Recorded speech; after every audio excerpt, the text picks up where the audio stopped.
A'udzu billahi minasyaitonir rajim. Bismillahirrahmanirrahim. Assalamualaikum warahmatullahi wabarakatuh.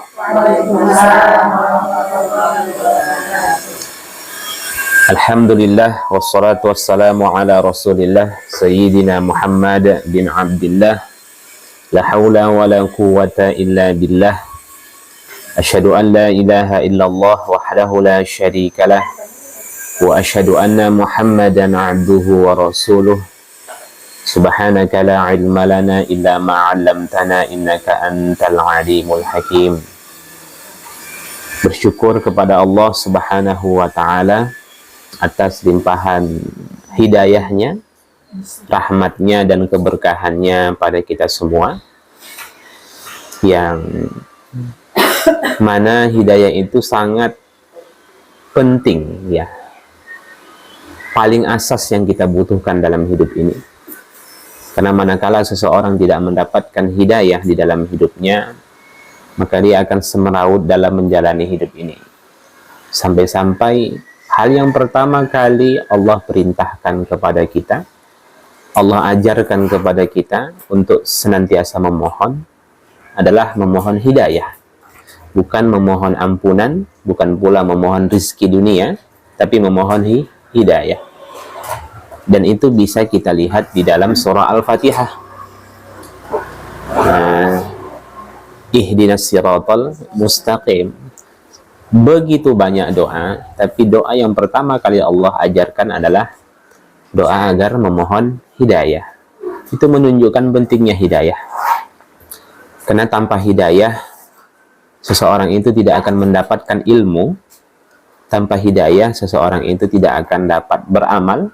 Tanpa hidayah, seseorang itu juga tidak akan istiqomah di dalam ketaatan. Karena betapa banyak orang-orang dahulu yang di awal kehidupan mereka adalah orang-orang yang taat, tapi di akhir kehidupan mereka mati dalam keadaan murtad. Dan ini yang menjadi kekhawatiran bagi kita semua. Seperti Ubaidillah bin Jahsy, orang yang sangat mencintai Allah dan Rasulullah di awal-awal kehidupan mereka, di awal kehidupannya, sampai-sampai digelari oleh Abu Bakar sebagai delegasi sunnah, tapi nyatanya di akhir kehidupannya dia mengikuti Musailamah Al-Kazzab yang mengaku sebagai seorang nabi. Kemudian Rajjal bin Ufuwah, seorang sahabat yang ikut pertama kali hijrah dengan Rasulullah Shallallahu Alaihi Wasallam ke Habasyah. Namun di akhir kehidupannya dia tidak tahan dengan kecintaannya, dia tidak tahan dengan karena kecintaannya dengan khamar, dia meninggalkan Islam dan dia mati dalam keadaan murtad. Dan seperti Barra bin Barra, seorang sahabat di masa Nabi Musa, itu juga di awal kehidupannya dia adalah orang yang mencintai Allah dan Nabi Musa, tapi di akhir kehidupannya dia adalah orang yang paling memusuhi Nabi Musa. Itu semuanya mereka adalah orang-orang yang menyandarkan imannya dengan kemampuan dirinya sendiri tanpa memohon hidayah, sehingga akhir kehidupan mereka mati dalam keadaan murtad, walaupun di awal kehidupan mereka adalah orang-orang yang taat, bahkan melebihi daripada kita. Dan tentu ini menjadi kekhawatiran bagi kita semua, walaupun kita saat ini masih tetap istiqomah, kemudian kita berusaha untuk menjaga diri kita dari hal-hal yang diharamkan oleh Allah Subhanahu wa taala, tapi tak ada satupun yang menjamin diri kita mati dalam keadaan husnul khotimah sebagaimana orang-orang terdahulu. Maka cara terbaik bagaimana agar kita tetap istiqomah dalam ketaatan tidak ada lain, kita harus selalu memohon hidayah, sehingga Allah ajarkan itu di dalam surah Al-Fatihah. Baik, kemudian berselawat kepada Rasulullah, Allahumma salli ala Muhammad wa ala ali Muhammad. Mudah-mudahan kita selaku umatnya Rasulullah, dengan mengikuti jalan beliau dalam mengamalkan agama ini, kita mendapatkan syafaatnya di yaumil mahsyar kelak. Amin ya rabbal alamin. Kita buka dengan kalimat basmalah. Bismillahirrahmanirrahim. Terakhir sampai mana? Enggak. Hukum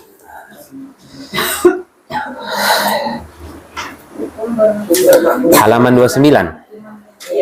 Halaman 29. Baik.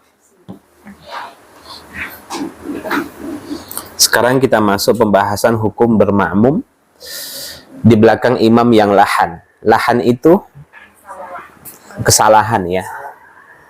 Oke, pertama, para ulama 4 mazhab sepakat tidak sah orang yang sengaja melakukan lahan yang mengubah makna.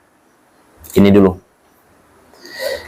Kalau disebutkan ulama 4 mazhab, berarti mulai dari yang paling tua dulu. Imam Hanafi, lanjut Imam Maliki, kemudian lanjut Imam Syafi'i, kemudian lanjut Imam Hambali. Mereka semua mengatakan, bila mana seseorang itu membaca Al-Quran di dalam sholat, lantas terjadi kesalahan, dan kesalahan itu dia lakukan dengan sengaja. Jelas ya? Baik itu pada surah Al-Fatihah maupun pada surah-surah yang lain, maka hukum sholatnya tidak sah. Jelas? Kalau sengaja.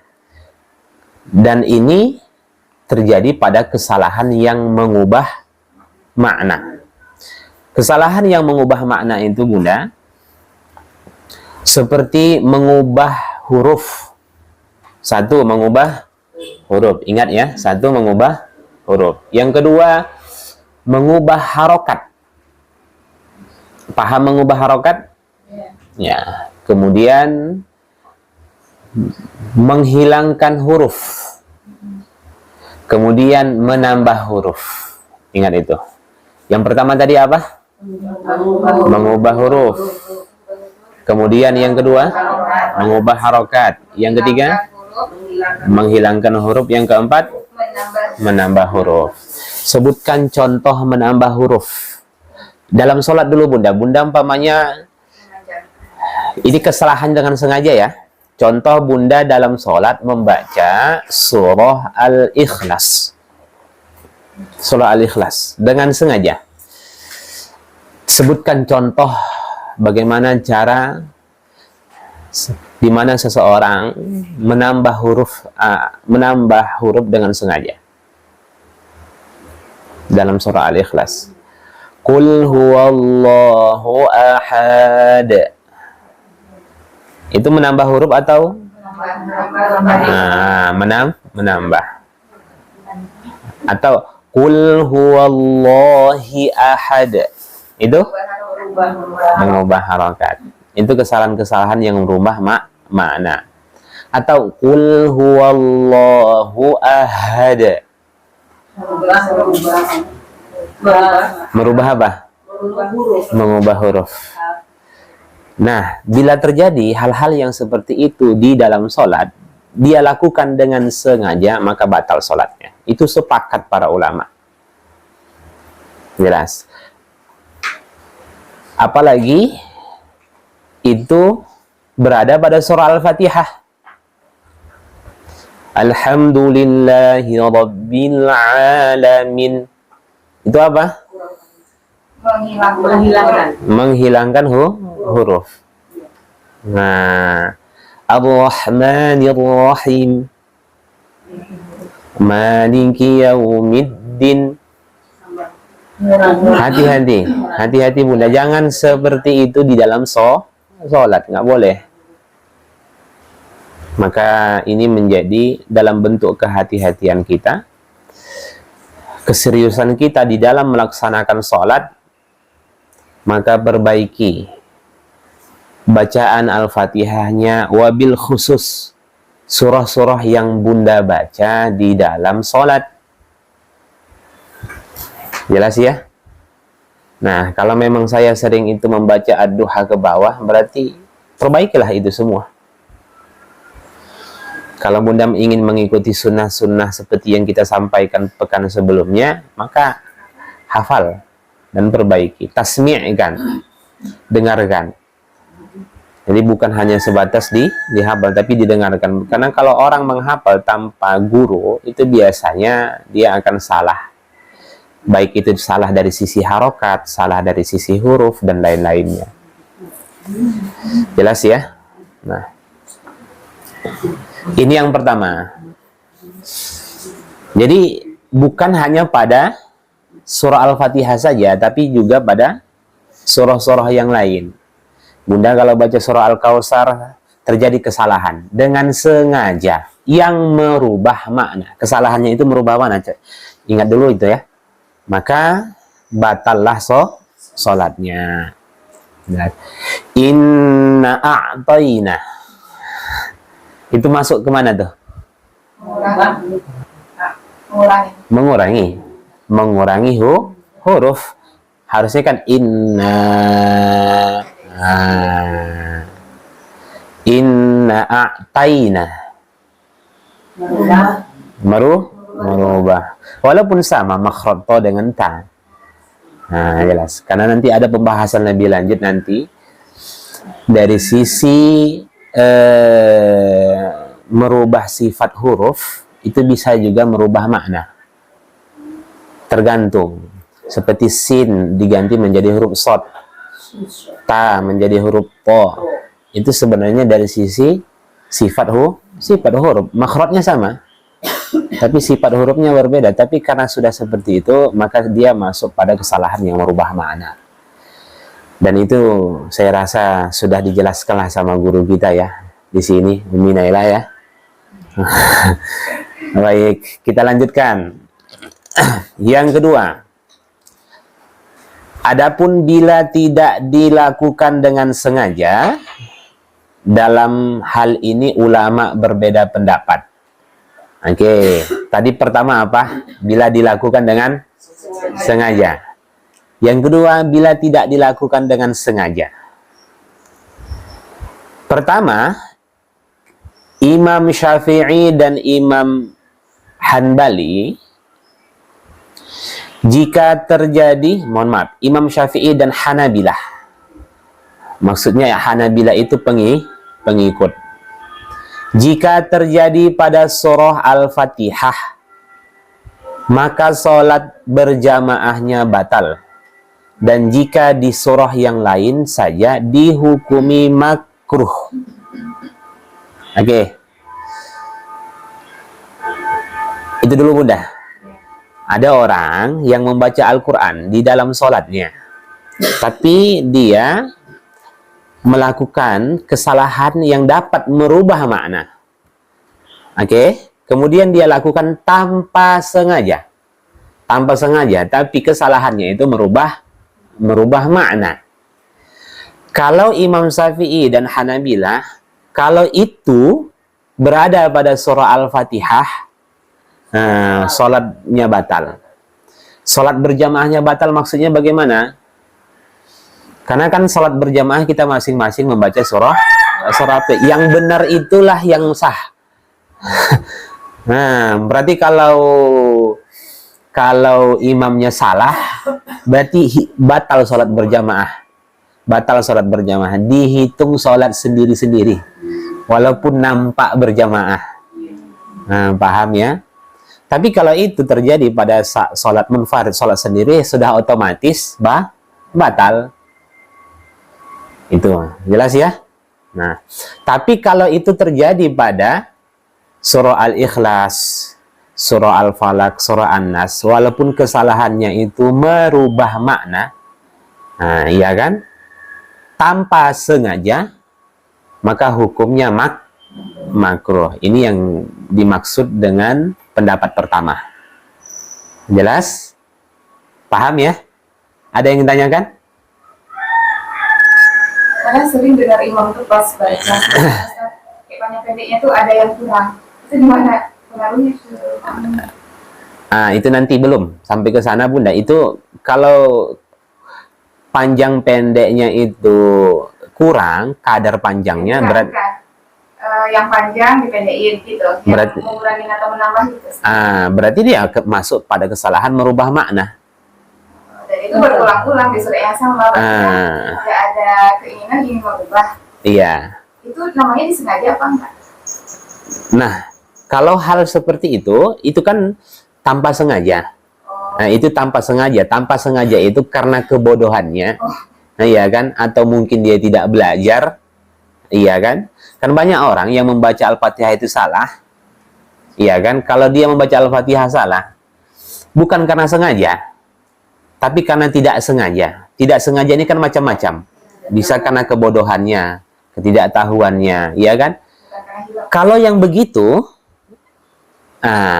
berada pada surah Al-Fatihah, menurut pendapat pertama, sholatnya batal. Walaupun tidak sengaja. Nah, kalau sholat berjamaah, berarti sholat berjamaah batal. Kalau sholat munfarid, berarti sholatnya batal. Jelas, khusus pada Al-Fatihah. Tapi kalau ternyata dia baca Ar-Rahman, Alamal Quran, Alamal Insana, Ma'alam Ya'lam. Contoh lah begitu ya. Itu terjadi pada selain surah Al-Fatihah, maka hukum sholatnya makruh. Jelas. Nah, jadi kemarin itu ada usulan dari Ustadz Asrori kan, ketua MDI. Beliau sampaikan di grup, tolonglah para mubaligh, para asatid, belajarlah baca Quran. Itu beberapa kali masuk WhatsApp ke saya pribadi dari pengurusnya, bahwasanya khotibnya kalau membaca ayat salah. Salah satu contohnya ketika dia membaca wa ummati yad'u, di masjid lain dia bawa tema itu juga, wa ummati. Dia baca seperti itu. Dan itu juga ada pada mubaligh. Enggak semua. Subhanallah. Itu siapa pun ya yang kesalahan seperti itu, mubaligh. Yang ngisi-ngisi khutbah di Kota Pekanbaru. Kebetulan saya kan terlibat di situ, di Majelis Dakwah Indonesia. Nah, jadi di situ mereka untuk masjid-masjid yang memakai khotib MDI, iya kan, itu banyak ada yang komplain kan dan lain sebagainya. Nah, ini menjadi pengajaran penting bagi kita semua. Ya, kalau orang yang paham itu, maka dia akan mengkritik. Kalau orang-orang awam ya, mana tahu dia bacaan itu salah atau tidak, ya kan? Yang penting intonasinya, tutur katanya bagus, ya kan? Entah baca ayat dia bermasalah, tak tahu lah, Wak. Nah, oke. Baik. Ini pendapat pertama. Sekarang pendapat kedua, jangan lupakan dulu ya Bunda. Nanti khawatir kita lanjut kedua, Bunda lupa dengan judulnya. Bila dilakukan tidak dilakukan dengan sengaja. Jelas ya? Tidak dilakukan dengan sengaja. Oke. Oke. Bagaimana kalau dia tidak melakukannya dengan sengaja, lalu mengikut pendapat yang lain seperti mazhab Hanafi generasi awal dan sebahagian mazhab Malikiyah? Mereka mengatakan tidak sah secara mutlak sholat berjamaah bila terjadi pada lahan yang mengubah makna, baik pada surah Al-Fatihah ataupun surah yang lain. Nah, kalau lebih keras lagi Bunda, kalau mazhab Hanafi generasi awal ya, dan sebagian mazhab Malikiyah, jangankan Al-Fatihah, baca surah Al-Ikhlas saja dalam sholat dia, kalau terjadi kesalahan merubah makna, tidak sah sholatnya. Nah, itu dia. Yang ketiga, pengikut mazhab Hanafi generasi akhir dan sebahagian mazhab Malikiyah, sah secara mutlak sholat berjamaah bila terjadi lahan yang mengubah makna, kesalahan yang mengubah makna maksudnya, baik pada surah Al-Fatihah ataupun pada surah yang lain, kalau mengikut pendapat mazhab Hanafi generasi akhir. Jelas ya? Jadi kalau terjadi kesalahan itu pada surah Al-Fatihah, sholat tetap sah. Sedangkan sebahagian ulama dari kalangan Malikiyah, orang yang lahan mengubah makna dalam surah Al-Fatihah, maka sholat berjamaahnya batal. Adapun dalam surah lain dihukumi sah dan tidak makruh. Nah, tidak ada kata makruh bila terjadi kesalahan merubah makna itu pada surah-surah selain Al-Fatihah. Dari 4 pendapat di atas, pendapat yang paling rajih adalah pendapat pertama, dan ini yang dipegang oleh mayoritas ulama.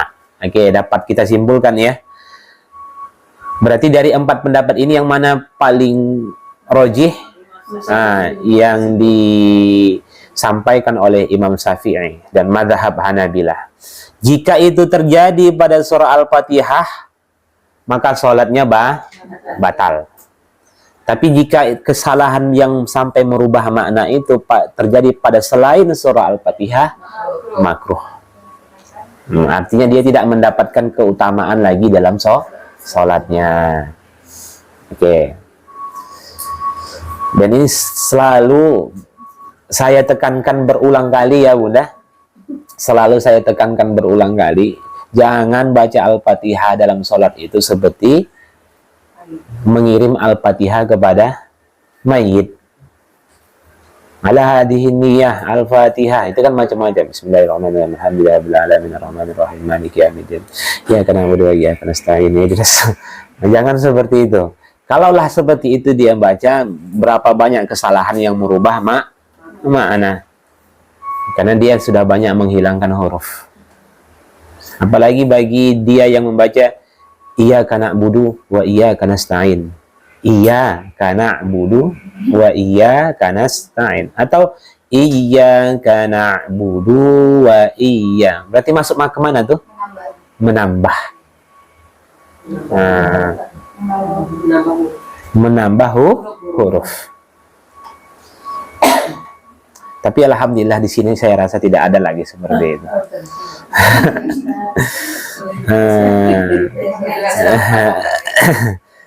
Lebih baik husnuzan. Sekarang kita lanjutkan. Hukum imam lahan yang tidak mengubah, maksudnya tidak mengubah makna. Tambahkan Bunda. Ada yang tinggal di situ. Tidak mengubah makna. Berarti masuk apa tuh?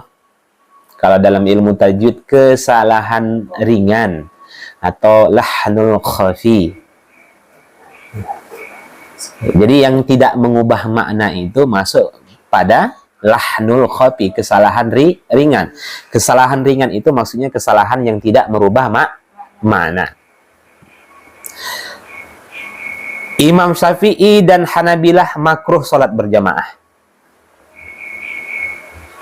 Paham Bunda? Begini, ini terjadi pada surah Al-Fatihah maupun pada surah yang lain. Alhamdulillahi rabbil alamin. Contoh ya, bukan itu. Alhamdulillahi rabbil alamin. Tidak fasih. Dia sudah tepat makhrijul hurufnya, baik itu huruf ha maupun huruf ainnya. Namun tidak sempurna. Itu kesalahan yang tidak merubah makna. Maka hukum sholatnya makruh. Alhamdulillahi rabbil alamin. Harusnya Allah. Ya kan. Nah, jadi kalaulah seperti itu bacaannya, maka hukum sholatnya makruh, tapi tidak sampai membatalkan. Paham? Karena dia masuk kesalahan ringan.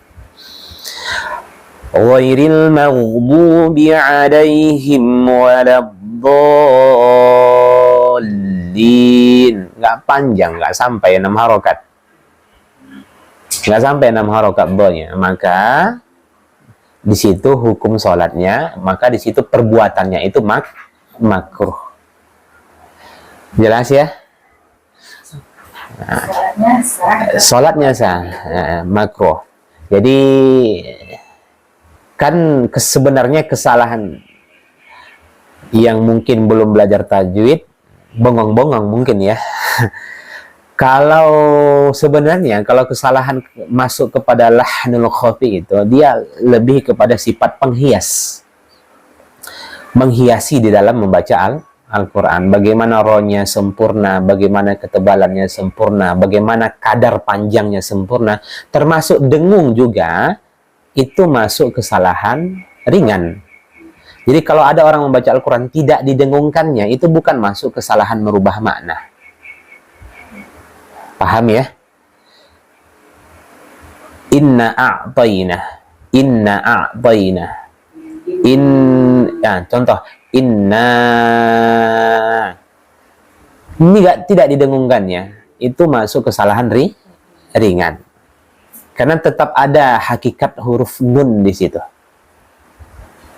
Jelas ya? Jadi, dengung tidak dengung itu masuk kesalahan ringan. Dan itu sebenarnya panjang pembahasannya, Bunda. Makanya simpelnya kesalahan yang merubah makna, kesalahan yang tidak merubah makna. Nanti bagaimana persisnya, belajarlah. Oke. Atau sebenarnya nanti begini, mudahnya Bunda setor bacaan Bunda, iya kan? Kemudian saya ini masuk kesalahan yang merubah makna atau tidak? Gitu saja simpelnya. Nah, cari gurunya. Nah, di sini kan sudah ada guru kita kan? Nah, jadi baca Al-Fatihah itu nanti gurunya akan menyimpulkan, oh ini kesalahan merubah mana? Batal sholat antum. Ya kan? Kesalahan yang tidak merubah mana? Alhamdulillah, ya kan? Tapi perlu diperbaiki supaya mendapatkan keutamaan. Oke. Kemudian Hanafiyah dan Malikiyah sah sholat berjamaah dan tidak makruh. Kalau kita mengikut mazhab Hanafiyah dan Malikiyah, sah sholat berjamaahnya dan tidak makruh. Bila itu terjadi pada kesalahan ringan. Gampangnya begitu Bunda, kesalahan ringan. Kalau sebahagian Malikiyah, tidak sah sholat berjamaah bila terjadi pada surah Al-Fatihah dan sah pada lahan selainnya. Mirip dengan yang pertama. Kemudian sebagian Malikiyah tidak sah secara mutlak sholat berjamaahnya. Memang agak keras nih. Kalau mengikut madhab Malikiyah tidak sah secara mutlak sholat berjamaahnya. Jadi kalaupun terjadi pada kesalahan ringan, dia membaca Al-Quran dalam sholat, ya kan, masuk pada kesalahan ringan. Entahkah itu surah Al-Fatihah ataupun surah selain Al-Fatihah, maka tidak sah.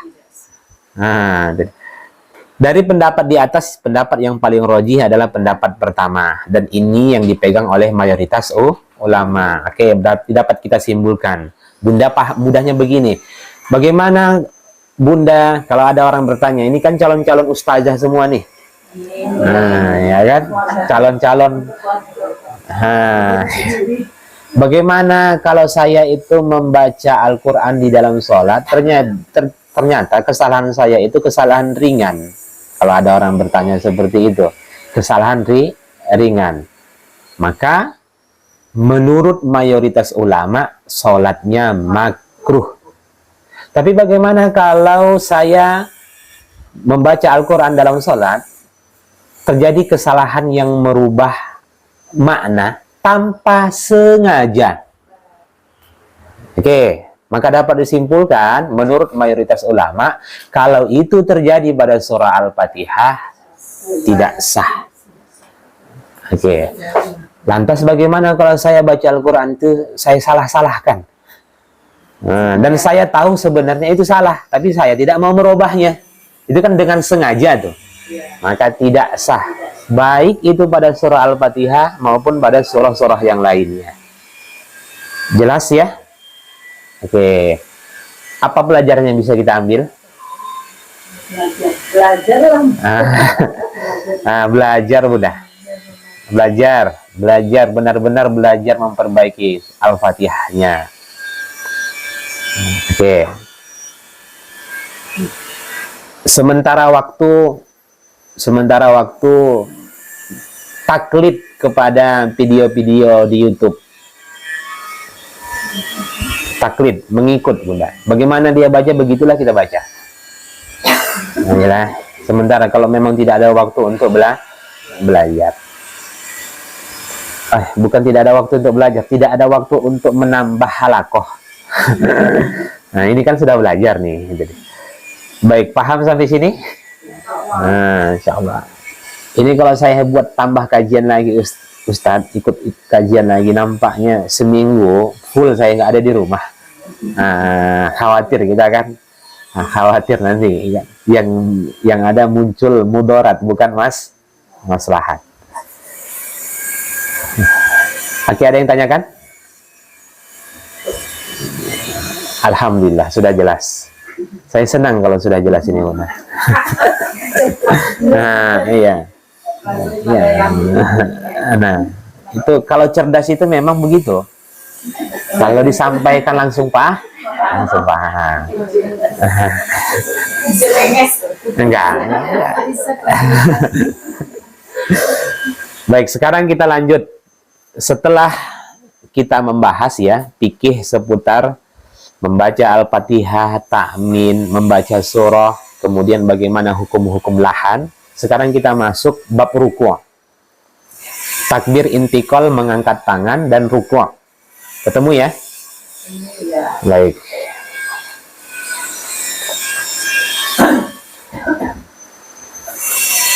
Kita masuk takbir intikal.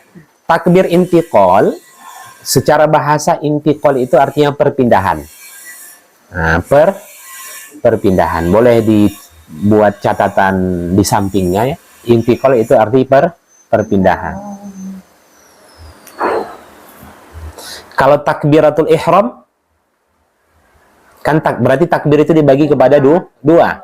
Ada takbir intikal, ada takbir al-ihram atau takbiratul ihram. Nah, apa bedanya? Saat memulai. Kalau intikal, perpindahan. Maksudnya apa? Takbir yang diucapkan ketika bergerak dari satu rukun ke rukun yang lainnya. Atau dengan mudahnya takbir perpindahan antara rukun yang satu menuju ke rukun berikutnya. Jelas ya? Dan takbir ini hukumnya sunnah. Oke. Berarti kalau takbiratul ihram hukumnya apa? Takbiratul ihram. Takbirnya itu wajib atau rukun dalam sholat. Adapun takbir intikal sunnah. Jelas ya?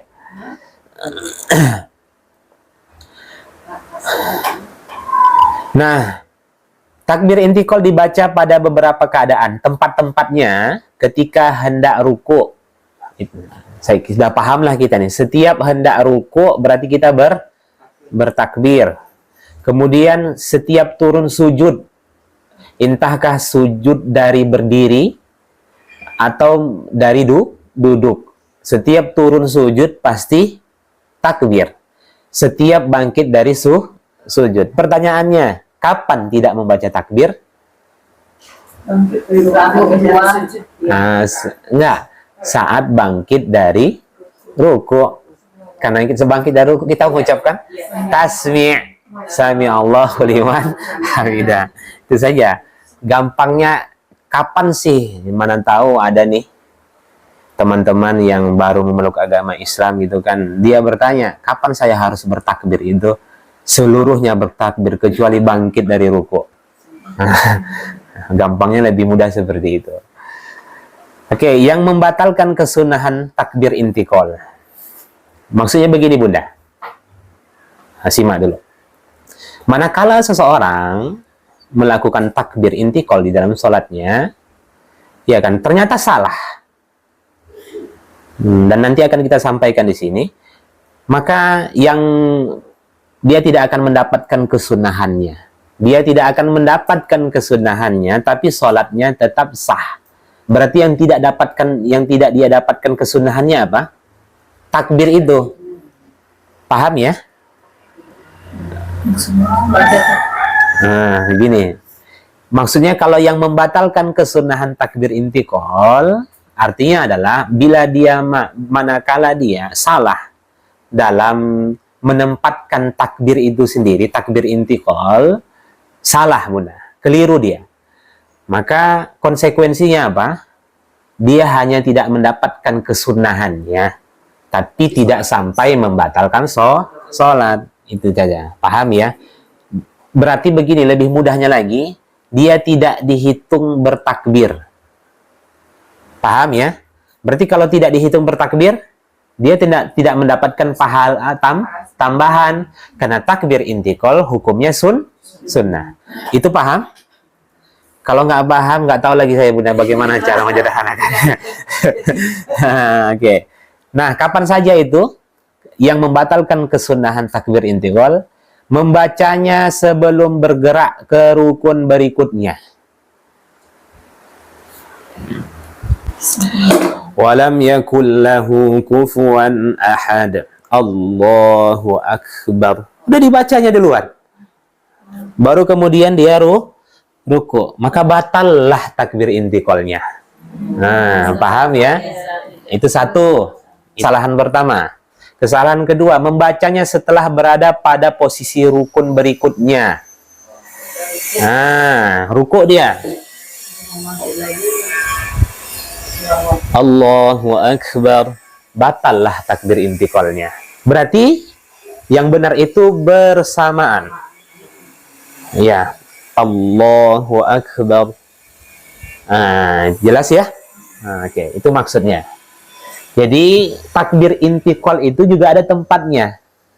Bukan sembarangan. Jadi dia harus bersamaan dengan gerakan itu. Jelas? Jadi jangan mendahului takbir baru bergerak, atau setelah bergerak baru bertakbir. Nah, Dari sujud itu lama. Allah, tidak ada masalah Bunda. Kalau umpamanya saat dia berdiri menuju sujud, Allahu akbar, itu masih boleh. dari sujud. Nah, begitu juga. Allahu akbar, masih boleh. Tapi yang tidak boleh itu ketika dia sudah sampai seperti ini, Allahu akbar, maka batallah takbir intiqalnya. Atau dia bangkit, Allahu akbar, nah, maka batallah takbir intiqalnya. Jelas ya? Nah. Yang tidak paham silahkan bertanya Bunda. Kita tidak mau lewat begitu saja kan? Ada ketentuan nggak yang barnya itu tuh? Karena kita mau sujudkan Allahu Akbar bersamaan, hidung nempel dengan barnya itu boleh? Tidak harus seperti itu. Oh, enggak ya. Nanti kalau seperti itu, maka nanti ucapan takbir itu akan panjang. Terlalu lama ya. Allah. Akbar. Ya, jelas. Yang penting ketika kita sudah mulai bergerak, di situ kita sudah bertakbir. Jangan dulu bertakbir, iya kan? Baru bergerak. Walaupun pada akhirnya kita sudah sampai pada rukun berikutnya, takbirnya sudah selesai, maka dia tetap mendapatkan kesunahannya. Ya, karena ada zona kosongnya tuh kan. Iya. Nggak masalah. Tidak ada masalah, Bunda. Ustaz. Dan bahkan sebagian ulama mengatakan makruh orang yang memperpanjang takbir, baik itu ketika hendak sujud ataupun bangkit dari sujud. Nah, makanya pendek aja. Yang mengucapkan itu, yang dianjurkan mengucapkan itu panjang hanyalah Bilal. Paham ya? Bilal, Bunda. Makanya ketika Bunda melihat imam di Masjidil Haram, Masjid Nabawi, Allahu Akbar, ketika sujud pun seperti itu. Allahu Akbar, pendek saja. Nanti Bilalnya baru Allah. Karena itu bukan tugas. Nah, maka ini berlaku. Dan pendapat yang paling rajih seperti itu, Bunda. Biasa saja, normal saja mengucapkan takbir intiqal, baik itu ketika turun sujud ataupun bangkit dari sujud. Jelas? Oke. Oke. Udah. Kalau kita yang udah berkesakitan kaki dari sujud ke berdiri itu Ustaz, kita kan sudah Allah, tapi belum sampai berdirinya udah Allahu Akbar, tapi belum sampai. Nggak apa-apa. Kan dia sudah mulai bergerak Bunda. Iya. Yang salah itu kalau Bunda Allahu Akbar baru Bunda bangkit. Nah, itu yang salah. Atau sudah sampai pada rukun berikutnya baru bertakbir. Walaupun ternyata tidak sama antara ucapan dan gerakan, dia tetap mendapatkan kesunahannya. Oke? Selama ini nggak sadar saya Ustaz, entah gimana takbir saya. Ngalir saja begitu ya.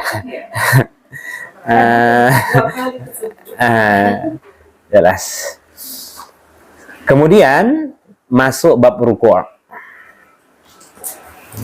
Nah, jadi takbir ruku'. Mengangkat tangan disertai dengan takbir intiqal, kemudian ruku'. Berarti mengangkat tangan itu sunnah. Jelas ya? Kemudian yang kedua, Nabi Shallallahu Alaihi Wasallam menekan lututnya, jari-jari direnggangkan, telapak tangan mencengkram lutut. Lihat Bunda, bukan dirapatkan, dirapatkan, tapi digenggam begini Bunda. Oke? Nah, jelas ya? Lutut ini Bunda. Jelas? Ya. Jadi itu sunnahnya. Apa Bunda? Di bawah lutut?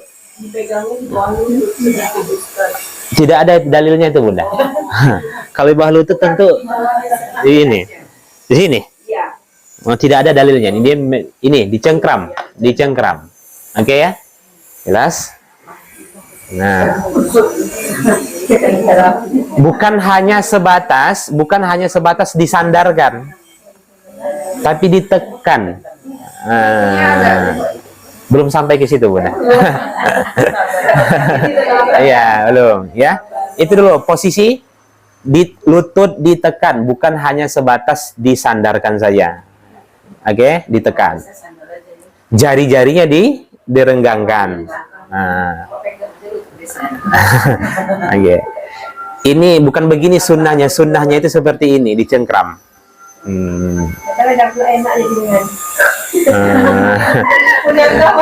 Oke.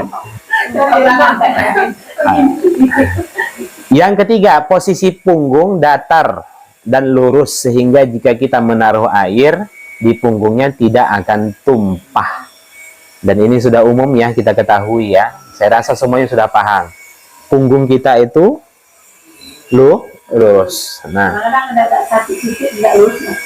nanti akan kita bahas ke situ Bunda. Ya. Kemudian posisi kepala lurus dengan punggung, tidak lebih tinggi dan tidak lebih rendah. Ada orang yang seperti ini, udah lurus punggungnya, tapi kepalanya gini atau begini. Jadi ini kepala sejajar dengan punggung. Nah, paham ya? Nah, oke. Kemudian merenggangkan kedua siku dari badan. Oke. Bukan merapatkan. Merenggangkan kedua siku dari badan. Berarti begini. Bukan gini Bunda. Bukan gini. Tapi dua siku dari badan. Nah, jelas ya? Merenggangkan. Ini kan siku. Direnggangkan. Bukan gini. Selama ini Bunda?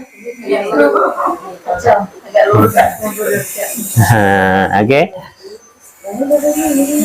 Pada kondisi seperti itu, iya Bunda, pada kondisi seperti itu dianjurkan bagi seorang wanita apabila dia sholat di depan halayak ramai, di depan seperti Bunda sholat di apa namanya, sholat di lapangan yang di belakang itu juga ada laki-laki, ya kan? Kemudian di mana-mana lah sholat di depan umum. Tapi kalau sholat di masjid, sholat di rumah, maka berlaku sama halnya seperti sholatnya laki-laki. Tidak ada perbedaan sholat laki-laki dan sholat perempuan. Itu pendapat yang paling rajih. Nah, jelas ya. Bunda sholat di rumah, bunda sholat di masjid. Sholat di masjid pun sopnya sudah tersusun rapi, iya kan? Kemudian sudah ada hijab. Nah, kemudian pintu di belakang tertutup. Kemudian bunda pakai mukena. Nah, oke. Tapi kalau yang pas-pasan gitu kan, tidak membawa mukena, maka dia dianjurkan untuk merapatkannya. Nah, itu maksudnya sebenarnya konteks yang dianjurkan, bagaimana perempuan itu untuk merapatkannya lebih utama pada kondisi-kondisi tertentu. Nah, jelas ya. Kemudian melaksanakannya dengan tuma'ninah. Batasan tuma'ninah, diam setelah bergerak. Diam setelah bergerak. Tiap anggota badan tenang di tempatnya. Diamnya seminimal mungkin sekitar ucapan subhanallah. Karena kan membaca zikir saat ruku itu sunnah. Yang penting diam saja dia seukuran subhanallah.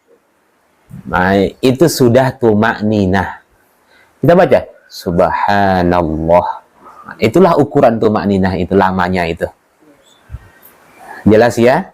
Tapi kalau sudah bangkit dia, berarti dia tidak tuma'ninah. Nah, jelas? Nah. Jadi harus dipahami, bacaan ruku itu sunnah. Makanya batasan tuma'ninah itu disebut seukuran bacaan subhanallah. Kalau bunda tidak memilih tidak membaca, boleh. Karena itu kan sunnah. Tapi kan sayang, kalau bunda sudah membaca sampai 3 kali, sudah pastilah itu tuma'ninah. Paham ya? Karena kan subhana rabbiyal azimi, subhana rabbiyal azimi, subhana rabbiyal azimi, sudah pastilah itu tuma'ninah. Nah, tapi kalau dia memilih tidak membaca, seminimal mungkin seucapan subhanallah, itulah tuma'ninah itu. Nah. Kemudian yang wajib dalam ruku', yaitu kedua tangan memegang lutut. Yang wajib ya, pahami. Kedua tangan memegang lutut. Berarti kalau tangannya diangkatnya gini, satu kurang kerjaan dia bunda. Nah, tanpa adanya uzur ya. Allahu akbar. Sah sholatnya? Enggak, karena memegang lutut ini wajib. Keras. Kecuali memang lututnya itu lagi diperban, luka gitu kan. Kemudian posisi punggung lebih dekat pada ruku'.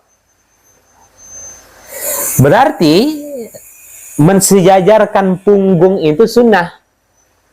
Yang wajib itu ketika dia bungkuk lebih dekat kepada ruku' saja. Kalau lebih dekat kepada berdiri, maka tidak sah. Paham? Kalau gini dia, berarti ini lebih dekat kepada berdiri. Tapi kalau lebih dekat kepada ruku', walaupun tidak lurus, sholat sah. Tapi kalau ditanya yang terbaik, yang sunnahnya itu ya sejajar. Jelas. Maka pada kondisi seperti ini sudah paham ya. Aduh, saya itu sudah semuanya lah Ustaz, rematik ini macam-macam lah gitu kan. Asam urat gitu kan, untuk seperti itu tuh susah. Iya kan? Maka berarti yang hilang apa? Dia tetap sebenarnya bisa mendapatkan, dia berusaha dulu semaksimal mungkin, mampu atau tidak. Tapi sesungguhnya kalau dia mampu, itu untuk menyehatkan dia. Kan sebenarnya sama seperti berolahraga bunda, bergerak. Tapi di luar sholat bisa dia kayak gitu. Jangankan pas lagi lagi nunduk lah gitu kan, tahan dia lama seperti itu. Dalam sholat dia tidak tahan, berarti ada masalah tuh. Oke. Jadi sepanjang lebih dekat kepada ruku', sholatnya sah atau rukuknya sah. Nah. Kemudian tumak ninah. Tumak ninah itu bagian dari rukun. Jadi ingat saja, yang wajib dalam ruku' kedua tangan memegang lutut. Berarti kalau kepalanya ke atas ke bawah, sah sholat? Sah. Jelas. Kemudian, iya. Kemudian posisi punggung lebih dekat kepada ruku', bukan lebih dekat kepada berdiri. Kemudian tumak ninah. Nah, itu yang wajib. Tapi kalau kita bertanya yang mana yang paling afdol itu, yang mana yang sunnah itu, ya seperti itu tadi yang kita jelaskan. Nah. Kemudian pada ruku' dilarang berdoa di luar zikir dan doa ruku' yang sudah ditentukan oleh Nabi. Jadi kalau bunda ruku' dilarang berzikir di luar zikir-zikir yang sudah ditetapkan dalam ruku'. Paham ya? Yang bacaannya saja. Dilarang pula bunda membaca Al-Quran. Jelas. Kenapa membaca Al-Quran tidak boleh di saat ruku' dan sujud, tapi boleh di saat berdiri? Kenapa? Pernah bertanya bunda? Boleh nggak? Karena kedudukan ayat itu tinggi. Kedudukan Al-Quran itu tinggi sehingga dia tidak boleh disertakan dalam ruku' dan sujud. Itu kata para ulama. Nah, jadi kalau seandainya orang membaca Al-Quran saat ruku', di saat paling dia tawadhu', merendahkan diri, maka Al-Quran ikut turun di situ. Nah, maka tidak boleh. Makanya membaca Al-Quran itu dalam keadaan berdiri. Nah, itu hikmahnya. Sehingga bunda tidak boleh, jangan pula ngulang hafalan di situ kan. Aduh, saya menyetor ini kan sama guru saya gitu kan. Surah Al-Alaq, ya kan. Nah, diulangnya di situ saat ruku'. Setelah subhana rabbiyal azim, subhana rabbiyal azim, subhana rabbiyal azim. Iqra bismi rabbikal ladzi khalaq. Apa tadi lanjutannya? Khalaqal insana min 'alaq.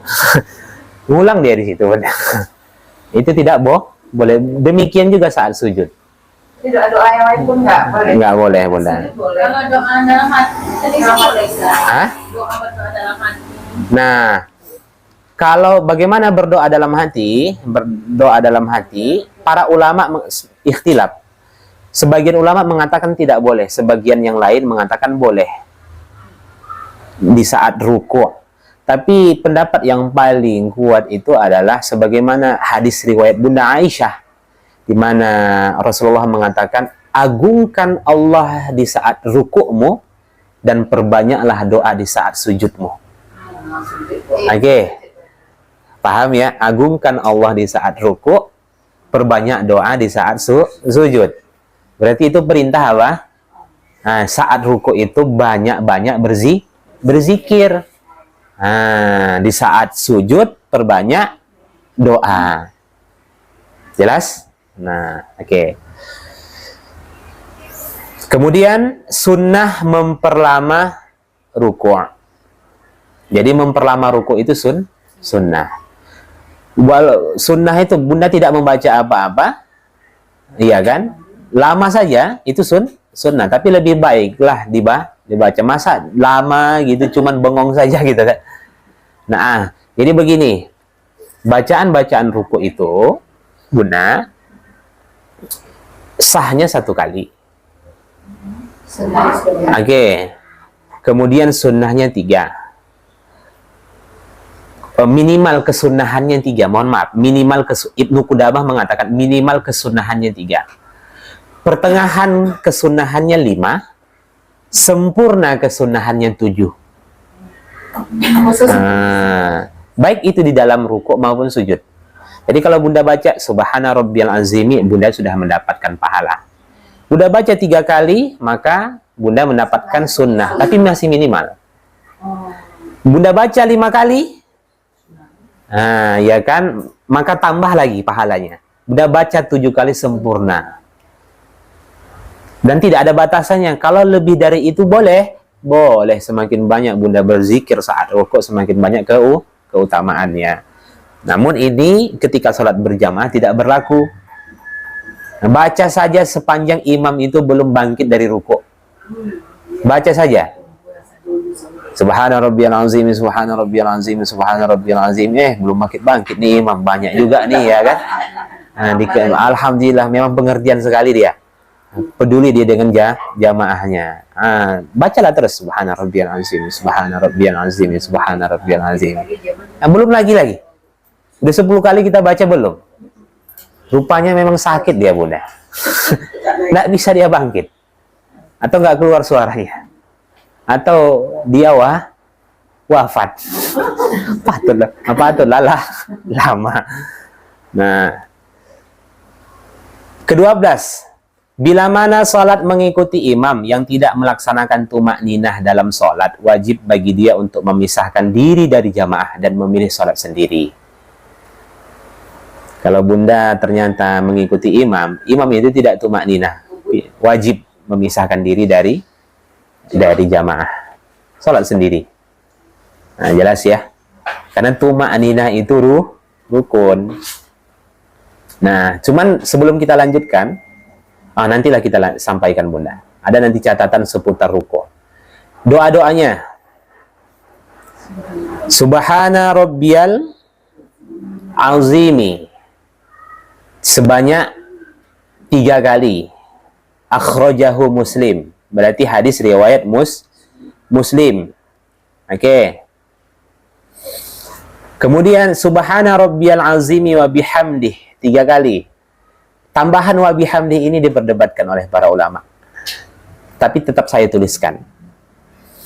Kalau subhana rabbiyal azimi itu hadisnya sahih. Subhana rabbiyal azimi wa bihamdi ini yang meriwayatkannya Bunda Abu Daud. Tapi Abu Daud sendiri yang mengatakan bahwasanya hadis ini dhaif. Kan biasa kita menulis suatu hadis, kita buat keterangan di bawah. Begitulah maksudnya Abu Daud menulis hadis ini. Tapi beliau membuat keterangan di bawah hadis ini dhaif, lemah. Nah, jelas. Ibnu Qudamah mengatakan kalau untuk menjadi amalan boleh-boleh saja. Untuk menjadi fadilah, baca sendiri saja boleh. Tapi kalau saya yang ditanya, saya tidak memakai wa bihamdi. Kalau saya yang ditanya Bunda, saya tidak memakai wa bihamdi. Karena lebih baik saya mengikuti hadis yang sahih. Subhana rabbiyal azimi. Oke. Kalau Imam Ahmad ditanya, Imam Ahmad ditanya, bagaimana pendapatmu wahai Ahmad bin Hanbal tentang subhana rabbiyal azimi atau menambahnya dengan wa bihamdih? Kata Imam Ahmad bin Hanbal, saya tidak menolak keduanya. Nah, itu kata Imam Ahmad bin Hanbal, saya tidak menolak keduanya. Tapi selainnya mengatakan lebih afdol tidak menambahnya. Ulama selainnya lebih afdol tidak menambahnya. Kemudian versi yang ketiga, subhanakallahumma rabbana wa bihamdika Allahumma ghfirli. Siapa yang baca ini? Tunjuk tangan. Nah, ada lagi? Nah, subhanakallahumma rabbana wa bihamdika Allahumma ghfirli ini Nabi baca 2 tahun sebelum Nabi wafat. Ketika Nabi menguasai kota Mekah, Allah perintah turunlah surah An-Nasr, idza jaa nasrullahi wal fath wa ra'aitan nasa yadkhuluna fi dinillahi afwaja fasabbih, tasbihkan Allah, bihamdi rabbika, tahmidkan Allah, wastaghfir, memohon ampunlah kepada Allah. Maka Nabi merubah bacaan rukuk di dalam salatnya menjadi bacaan ini yang awalnya subhana rabbiyal azimi. Paham ya? Nah, itu dia. Dan ini sebenarnya pendapat saya Bunda, bukan pendapat para ulama. Kalau saya pribadi lebih membutuhkan doa ini. Lebih membutuhkan. Pertama, di samping ada zikir mensucikan Allah, kemudian kita di sini bertahmid kepada Allah, di sisi lain kita memohon ampun. Lebih lengkap. Kalau yang di atas hanya sebatas memuji. Ras. Kenapa Allah perintahkan Nabi mensucikan Allah? Mendapat kemenangan. Ya. Karena mungkin saja terbesit di dalam hati Nabi dan para sahabat, kenapa terlalu lama pertolongan itu datang? 13 tahun di Mekah, 8 tahun di Madinah, baru Allah berikan pertolongan. Jadi berapa tahun tuh? 13 tambah 8 berapa, Bunda? 21 tahun dulu Nabi dan para sahabat berjuang, baru dikuasainya kota Mekah. Ya, kadang terbesitlah di dalam hati itu kan, lama kali lah pertolongan Allah ini datang. Udah sekian banyak ikhtiar gitu kan. Sucikan Allah, sucikan Allah. Segala yang datang dari Allah itu kebaikan. Kalaupun Allah memang di akhir memberikan pertolongan, pasti ada kebaikan. Jelas. Kenapa pula Allah perintahkan Nabi dan kaum muslimin untuk bertahmid? Allah ingin sadarkan Nabi Muhammad dan para sahabat bahwa kemenangan itu sumbernya semuanya dari Allah. Nah, paham ya? Nah, makanya kita ucapkan alhamdulillah. Kenapa pula Allah perintahkan Nabi dan para sahabat untuk beristighfar? Emang Nabi salah dalam berdakwah, riya dalam berdakwah? Sahabat-sahabat ingin harta dalam berdakwah? Tidak. Malah mereka yang mengorbankan hartanya. Karena apapun yang kamu lakukan Muhammad dan sahabat-sahabatmu, semaksimal apapun kamu beribadah, pasti ada kekurangannya. Maka sempurnakan dengan memohon ampun. Iya kan? Maka Nabi pun beristighfar. Semaksimal pun apapun aku ya Allah beribadah, tidak akan bisa menyamai keagunganmu. Itulah Allahumma gfirli. Subhanakallahumma rabbana wa bihamdika Allahumma gfirli. Jelas? Nikmat sekali baca doa ini, Bunda, kalau disertai dengan tadabbur. Boleh, Bunda baca seluruhnya boleh. Boleh. Subhana rabbiyal azimi, subhanakallahumma rabbana wa bihamdika Allahumma gfirli, atau zikir-zikir yang lainnya yang di bawah ini. Jelas ya? Baik. Kemudian atau beragam-ragam boleh. Nanti ruku ini baca ini, ruku kedua baca ini, ruku ketiga baca ini. Nah, semuanya kan datang dari Nabi, dan itu lebih afdol karena mempraktekkan semua sunnah. Silahkan dihafal, Bunda. Pekan depan kita tes. Walaupun yang semalam itu belum dites ya.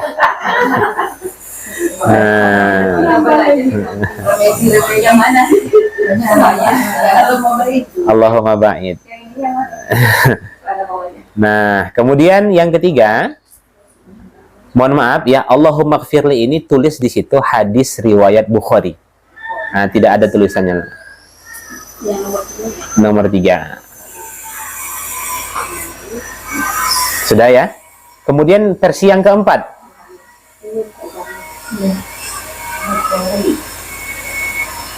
Kalau Bunda sudah mendengar Bukhari Muslim, sudah pastilah itu sahih.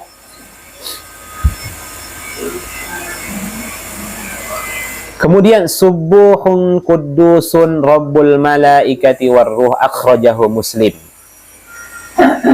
Nah, nanti kita tidak fokus pada terjemah dan tadabburnya, nanti di akhir saja ya, Bunda. Yang penting Bunda tahu versi-versi bacaannya.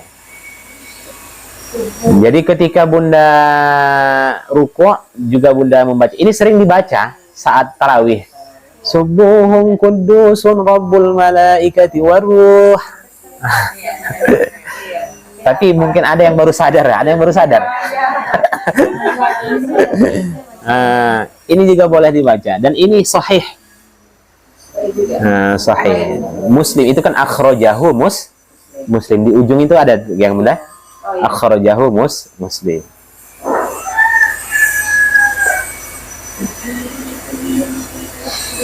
Kemudian versi yang 1, 2, 3, 4, kelima. Allahumma laka raka'tu, sama-sama. Wa bika amantu. Wa laka aslamtu. Khasha'a laka sam'i.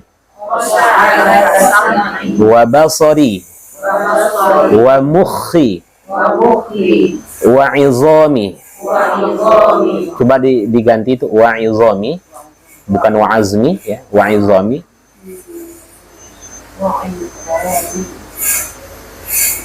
Wa asabi.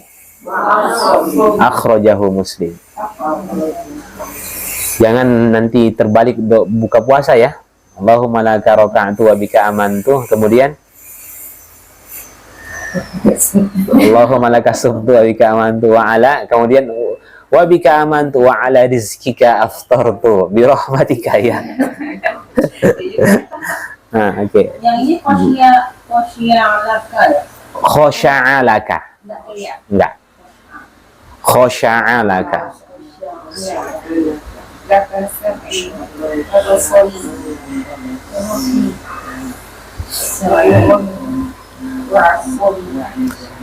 Sangat mudah, Bunda.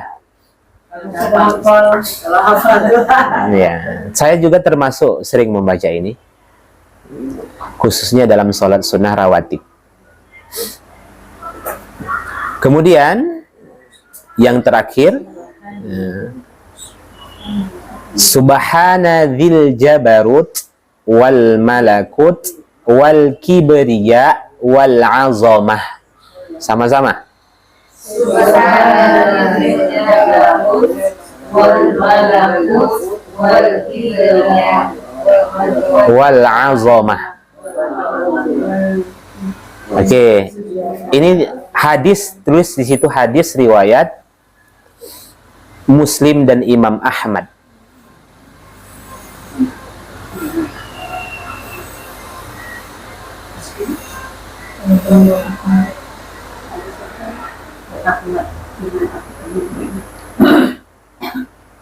Oke. Baik, silahkan dihafal Bunda. Semakin banyak Bunda hafal, semakin banyak keutamaan yang Bunda dapatkan. Agak berubah lah memang sedikit. Umur 40 tahun ke atas itu memang lebih baik berubah bacaan sholatnya, naik tingkat lagi. Nah, jangan hanya sebatas subhana rabbiyal azim. Baik, sekarang kita lanjutkan begini. Terkait seputar ruku'. Ada kasus ya di mana seseorang itu terbalik membaca zikir ruku', iya kan, tapi yang dia baca adalah zikir sujud. Contohnya subhana rabbiyal a'la. Itu dia baca di dalam ruku'. Atau sebaliknya, saat sujud dia membaca subhana rabbiyal azim. Pernah seperti itu? Kalau ada kondisi orang seperti itu, ya kan, tidak pada tempatnya dia membacanya, maka kondisinya bagaimana? Jika sebelum bangkit dari rukuknya dia sadar, ya, dia kembali memperbaiki zikirnya. Oke? Tidak wajib sujud sahwi, tapi dianjurkan sujud sahwi nanti di akhir. Paham? Saya ulang kembali. Paham ya, Bunda? Nah, yang kedua, kalau ternyata dia sadar setelah i'tidal. Sadar setelah i'tidal. Tadi saya baca subhana rabbiyal a'la saat ruku'. Nah, salat sah. Tapi kondisi seperti ini ada keharusan bagi dirinya untuk melaksanakan sujud sahwi. Paham ya? Kalau yang versi yang pertama tadi anjuran saja. Kalau versi yang kedua wajib. Oke. Jadi gampangnya begini, setiap dia membaca sesuatu di dalam sholat tidak pada tempatnya, maka dianjurkan untuk sujud sahwi. Jelas. Nah, termasuk juga begitu saat sujud. Tapi bagaimana kalau kondisinya sholat berjamaah? Kondisinya sholat berjamaah. Kalau kondisinya sholat berjamaah, ternyata dia keliru seperti itu, lupa. Tapi kondisinya sholat berjamaah, maka kondisi yang seperti itu dia mengikuti imam. Tidak perlu sujud sahwi. Tapi bila kondisinya dalam keadaan masbu', tidak mendapati rukuknya imam, sehingga dia harus menyempurnakan sholatnya setelah itu, maka dianjurkan untuk sujud sahwi. Paham? Nah, kalau sholat berjamaah tadi bagaimana? Ini sholat berjamaah tepat waktu ya. Dia mendapati semua rakaatnya imam, berarti dia tidak perlu sujud sahwi. Tapi kalau kondisinya masbu', nah nanti ketika dia kan menyempurnakan tuh, menyempurnakan sholatnya, maka di situ dianjurkan untuk sujud sahwi. Kalau tertinggal satu rakaat, berarti nanti dia di situ sujud sahwi. Tapi kalau dia mengikuti semua rakaatnya imam, dia tidak wajib dan tidak dianjurkan. Nah, karena kondisi seperti itu dia mengikuti imam. Baik, ada yang ditanyakan sampai sini, Bunda?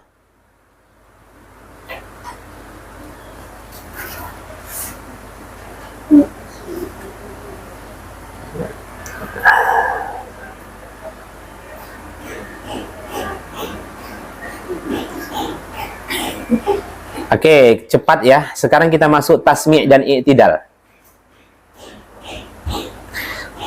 Silakan. Udah. Saat bangkit dari ruku' disunnahkan membaca tasmi', sami Allahu liman hamidah, bagi imam, makmum dan salat munfarid. Namun menurut Imam Hanafi, Maliki dan Hambali, makmum hanya disyariatkan membaca tahmid dan tidak perlu membaca tasmi'. Menurut Imam Hanafi, menurut Imam Maliki dan Imam Hambali, manakala seseorang sholat berjamaah, bagi dirinya tidak perlu membaca sami Allahu liman hamidah. Dia hanya cukup membaca Rabbana walakal hamdu. Sama seperti di Masjid Nabawi lah. Sama seperti di Masjidil Haram. Jadi kita tidak membaca sami Allahu liman hamidah. Tapi kalau menurut Imam Syafi'i, walaupun sholat berjamaah imam membaca sami Allahu liman hamidah, dia juga disunnahkan untuk membaca sami Allahu liman hamidah. Karena berhubung di sini pendapat Imam Syafi'i ini minoritas, maka kita mengikuti pendapat mayoritas, yakni Hanafi, Maliki, Hambali tidak disyariatkan. Karena nanti Bunda akan kita tadaburi ketika imam mengucapkan sami Allahu liman hamidah, makmum merespon saat itu. Rabbana walakal hamdu itu adalah respon dari sami Allahu liman hamidah. Paham ya? Saya ulang kembali. Rabbana walakal hamdu itu respon dari ketika imam mengucapkan sami Allahu liman hamidah. Jelas ya? Tapi kalau Bunda sholat di rumah ya, itu tidak berlaku. Berarti Bunda tetap membaca sami Allahu liman hamidah. Oke. Kemudian yang ketiga, disunahkan mengangkat kedua tangan saat i'tidal. Nah, mengangkat kedua tangan. Saat ruku tadi, mengangkat tangan atau tidak? Iya. Saat mau ruku. Tidak.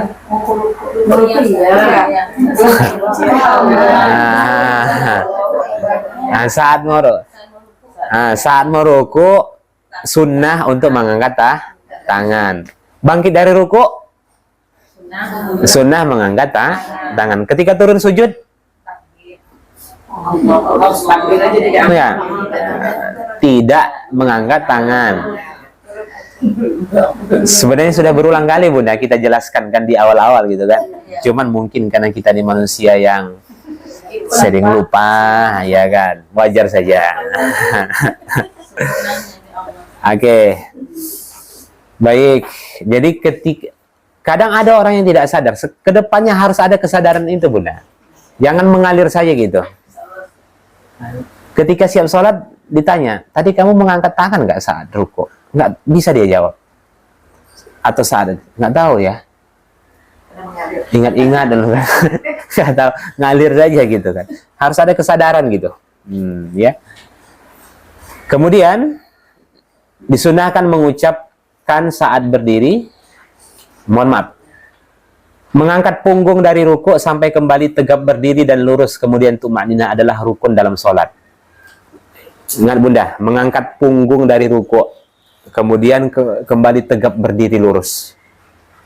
Kalau dia mampu tegap berdiri lurus, kemudian tumakninah, itu wajib di dalam i'tidal. Sehingga manakala seseorang seperti ini, Sami'allahu liman hamidah, Allah, maka batal. Dia karena belum berdiri sempurna.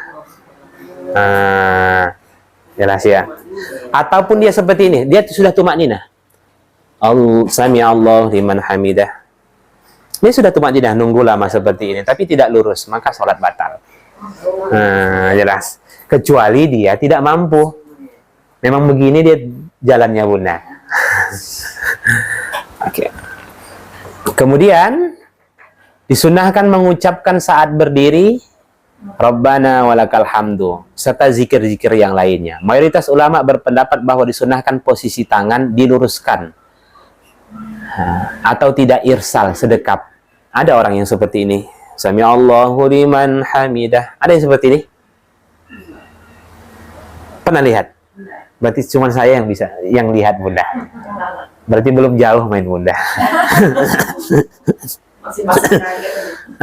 Jadi apa namanya? Ada yang sedekap. Pendapat yang lain ada sih sedekap, tapi itu pendapat minoritas. Wah, jadi sunnahnya seperti ini, gini, tangannya lurus. Jangan lagi saya sedekap. Kemudian sunnah memperlama i'tidal. Semakin lama Bunda i'tidal, semakin banyak pahala yang Bunda dapatkan. Dan ini adalah salah satu sunnah yang sudah ditinggalkan oleh umat. Memperlama ruku sama memperlama i'tidal itu sunnah yang ditinggalkan oleh umat saat ini. Karena mereka fokus pada saat sujud saja. Oke. Baik. Ragam bacaan zikir dan doa ketika i'tidal. Versi pertama, Rabbana walakal hamdu. Oke, Rabbana walakal hamdu. Versi kedua, Rabbana lakal hamdu tanpa waw. Kalau versi pertama, Rabbana walakal hamdu. Versi kedua, Rabbana lakal hamdu. Versi ketiga tambah Allahumma. Allahumma Rabbana lakal hamdu. Versi keempat tambah waw. Allahumma Rabbana walakal hamdu. Sangat mudah. Rabbana walakal hamdu, Rabbana lakal hamdu, Allahumma Rabbana lakal hamdu, Allahumma Rabbana walakal hamdu. Saya rasa Bunda sudah hafal tuh. Tinggal merubah-rubah saja. Jelas ya? Selama ini yang mana Bunda? Nomor 2. Nomor 2. Baik, ini semua pernah dicontohkan oleh Rasulullah sallallahu alaihi wasallam. Pada kesempatan lain boleh menambahkan bacaan di atas dengan membaca. Bunda boleh membaca poin di atas. Tapi kalau Bunda ingin menambahnya dengan zikir yang lain boleh. Jadi kalau Bunda mau ngambil versi yang pertama, contohlah Rabbana walakal hamdu hamdan katsiran thayyiban mubarakan fih, atau Rabbana lakal hamdu hamdan katsiran thayyiban mubarakan fih, atau Allahumma Rabbana lakal hamdu hamdan katsiran thayyiban mubarakan fih, atau Allahumma Rabbana walakal hamdu hamdan katsiran thayyiban mubarakan fih. Pilih saja versi yang tadi. Satu, kemudian tambahkan dengan zikir ini, boleh. Bedanya nanti kalau Bunda saat iftitah kan alhamdulillahi hamdan katsiran thayyiban mubarakan fih. Tapi ketika ruku hilangkan alhamdulillahnya. Kenapa? Karena tahmid itu sudah berada di atas. Rabbana lakal hamd. Di situ sudah masuk tahmid. Jelas ya? Kemudian boleh juga ditambahkan dengan zikir yang lain. Ini yang populer juga di tengah-tengah masyarakat Indonesia. Mil'us samawati wa mil'ul ardi wa mil'u ma syi'ta min syai'in ba'du. Ada juga mil'us samawati wa mil'ul ardi wa ma bainahuma. Oke. Kemudian wa mil'u ma syi'ta min syai'in ba'du. Kemudian tambahkan ahlas sana'i wal majdi la mani'a lima a'taita wa la mu'tiya lima mana'ta wa la yanfa'u dzal jaddi minkal jadd. Terserah Bunda. Mau ditambah. Kalau yang ridho ingin menghafalnya silahkan. Baik. Jadi mana tadi ini?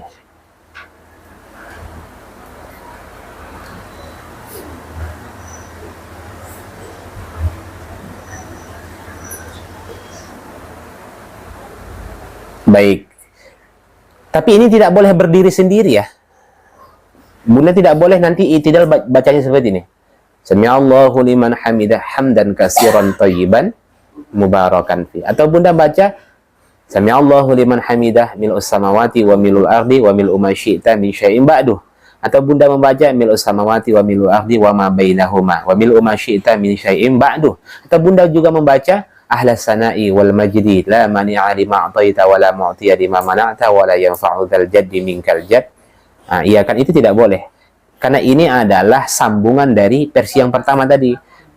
Jadi kalau Bunda Rabbana walakal hamdu, tambahkan zikir yang lain. Paham ya?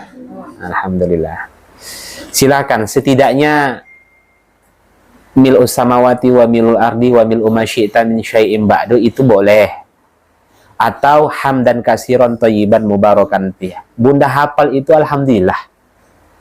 Rabbana lakal hamdu hamdan katsiran thayyiban mubarakan fih. Rabbana lakal hamdu mil'us samawati wa mil'ul ardi wa mil'u ma syi'ta min syai'in ba'du. Oke.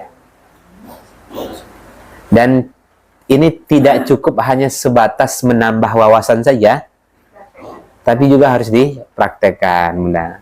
Kalaulah hanya menambah wawasan saja, untuk apalah kita belajar nih kan? Jadi tujuannya kita memperbaiki sholat kita supaya ada tambahan, ada perubahan di dalam sholat. Baik, ada yang tanyakan sampai sini? Kita cukupkan sampai sini, Bunda.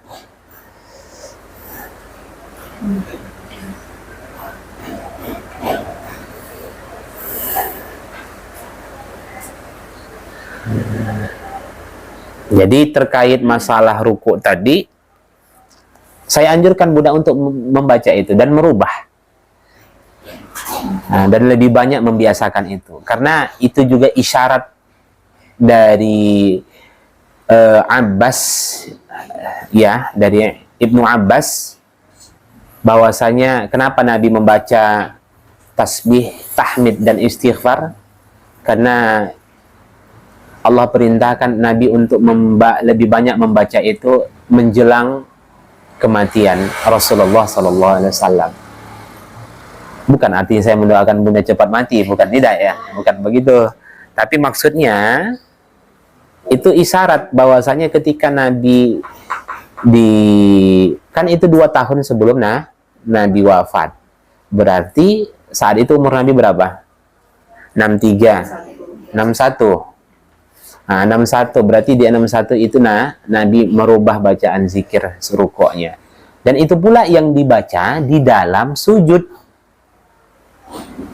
Subhanakallahumma rabbana wa bihamdika Allahumma ighfir. Kalau Bunda hafal itu, maka Bunda baca dalam sujud itu juga. Kalau kita baca itu sujud itu pasangannya gitu. Enggak, maksudnya boleh juga yang lain, tapi itu juga boleh dibaca di dalam sujud. Bedanya Bunda, kalau sujud Bunda ubah azimi dengan al-a'la, yang lainnya sama. Paham ya? Yang lainnya sama. Jadi kalau Bunda hafal itu, Bunda akan juga berubah bacaannya ketika sujud. Ya. Nabi itu, Nabi wafat tahun keberapa? Nabi wafat tahun keberapa? 10 atau 11? 10 Hijriyah Nabi itu melaksanakan haji wada. Awal 11 Hijriyah. Tahun 10 Hijriyah Nabi itu melaksanakan haji bersamaan dengan umrohnya. Maka disebutlah haji Nabi itu haji Qiron. Nah, sedangkan hajinya Bunda Aisyah itu haji tamattu pada tahun 9 Hijriyah. Nabi tidak melaksanakan haji pada tahun 9 Hijriyah karena saat itu Nabi lagi sibuk mengutus sahabat-sahabat lainnya sebagai delegasi untuk dikirim ke berbagai negeri untuk menyampaikan dakwah agar memeluk agama Islam kepada raja-raja Persia Romawi. Sehingga mutawifnya pada saat itu Abu Bakar pada tahun 9 Hijriyah. Nah, harusnya Nabi itu bisa saja melaksanakan haji, tapi khawatir umatnya akan menganggap haji itu wajib lebih dari 1 kali. Nah, makanya Nabi melaksanakannya 1 kali saja. Dan Nabi berapa kali umroh?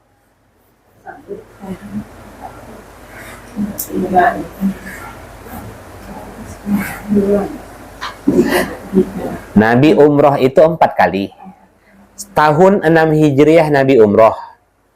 Dihalang oleh orang kafir Quraisy, tak bisa masuk kota Mekah. Iya kan? Kemudian terjadi negosiasi yang begitu panjang, maka muncullah perjanjian Hudaybiyah. Hingga akhirnya ada salah satu kesepakatan di situ, engkau Muhammad boleh masuk ke kota Mekah tahun depan selama 3 hari. Maka saat itu Nabi pulang dalam keadaan niat umroh dan melaksanakan umroh, tapi dengan cara memotong hewan, ya kan, menyembelih kambing, kemudian tahallul, tapi tidak melaksanakan tawaf, tidak melaksanakan sa'i. Nah, jelas ya. Pada tahun ke-7 Hijriyah Nabi itu melaksanakan umroh. Makanya umroh tahun 7 Hijriyah itu namanya umroh qadha, karena mengganti yang sebelumnya belum terrealisasikan. Kemudian pada tahun 8 Hijriyah Nabi melaksanakan umroh. Itu setelah perang Hunain. Nabi mikot dari Ji'ronah. Ada yang pernah mikot dari Ji'ronah? Nah, dari situ Bunda. Tapi seluruhnya Nabi itu mikot. Berarti hanya 1 Nabi yang mikot dari Ji'ronah. Yang 3, tahun 6, tahun 7, tahun 10 Nabi mikot dari Dzulhulaifah, atau yang dikenal dengan Bir Ali. Nah, jadi di situ. Sehingga kalau seseorang ke sana disertai dengan sejarah, mungkin dia akan menangis. Nah, karena dia paham di situ Nabi 3 kali mikot. Nah, jadi ya, Bunda Aisyah ketika melaksanakan haji dan umrohnya, di saat itu di pertengahan ibadah umrohnya, Bunda Aisyah itu haid, sehingga dia bersedih mengadu kepada Rasulullah. Kemudian Rasul perintahkan Aisyah untuk mikot. Dikenallah mikot itu dengan Tam'ain atau Masjid Aisyah, karena dari situlah Bunda Aisyah mikot. Nah, dikatakan semuanya boleh kecuali tawaf. Nah, jadi sehingga Bunda Aisyah kembali melaksanakan ibadah umrohnya, tapi Rasul perintahkan Abdurrahman, saudara laki-lakinya, untuk menemani. Itu menunjukkan bahwasanya perempuan itu kalau ingin ibadah ada mahram. Tapi Abdurrahman sebenarnya di saat itu sudah melaksanakan umroh. Saat dia menemani Bunda Aisyah, saudari perempuannya, dia tidak melaksanakan umroh. Berarti satu kali perjalanan umroh itu hanya sekali. Jelas. Umroh nanti umroh nggak ikut. Apa udah? Orang pergi umroh, Iya. tapi suaminya misalnya nggak ikut itu dia. Suaminya nggak ikut. Nah, kalau menurut mazhab Syafi'i boleh. Tapi mazhab selain Syafi'i tidak boleh. Orang yang pergi lebih dari 1 malam, ada yang mengatakan lebih dari perempuan yang pergi lebih dari 1 malam, sebagian riwayat yang lain mengatakan lebih dari 3 malam, maka dia wajib didampingi oleh mahramnya. Mahram itu kan orang-orang yang haram dinikahi. Kalau tidak bisa suami, saudara laki-laki atau anak dari pihak laki-laki ya. Nah, dari pihak laki-laki. Tapi kalau menurut mazhab Syafi'i itu boleh seorang perempuan itu keluar berapa lama pun itu tanpa mahram, sepanjang dia keluar bersama dengan orang ramai dan orang itu sikoh, dipercaya. Saya mazhab Syafi'i lah, saya mazhab Syafi'i. Tapi kalau dia jelas. Tapi kalau saya ditanya, kalau memang usahakan dulu didampingi mahram. Nah, Kalau janda gimana, Ustaz? kan ada anaknya bisa. Ya, duitnya misalnya. Makanya ganti dana dulu ini. Duitnya nggak usah berangkat karena dia belum mampu. Karena orang yang haji, melaksanakan haji, ibadah haji, itu syaratnya mampu. Dan syarat mampu itu fisiknya, hartanya ada mahramnya. Kalau fisiknya bagus, hartanya mampu, tapi tak ada mahramnya, dia dianggap orang yang tidak wajib melaksanakan haji. Sehingga manakala dia tidak melaksanakan haji, dia tidak berdosa. Ada yang Paham ya udah? Itu betapa ringannya syariat. Kalau tak ada mahramnya, dia tidak wajib haji, walaupun ada uangnya. Nah, cuman kan kalau sekarang ini kan orang bukan lagi ibadah, tapi nafsu. Ingin sekali ke sana, bukan lagi tunduk kepada syariat, tapi memang pingin ke sana lah. Akhirnya apa? Dia rela mengorbankan semuanya, walaupun itu bermaksiat. Yang penting bisa menyentuh hajar aswad, bisa dimultazam, bisa ini dan lain sebagainya, kemudian bisa pakai harta haram. Kalau seseorang itu pakai harta haram, ibadah hajinya sah, tapi tidak mabrur. Itu sepakat para ulama. Seseorang yang berangkat haji dari harta haram, sepakat para ulama mengatakan bahwasanya ibadah hajinya sah. Berarti dia dianggap sudah menunaikan ibadah haji, tapi tidak mabrur. Bagaimana seseorang yang melaksanakan ibadah haji dan umroh, lantas uang itu dari syubhat. Umpamanya berangkat modalnya 30 juta, ada 5 juta di situ, harta haram. Kata para ulama juga demikian.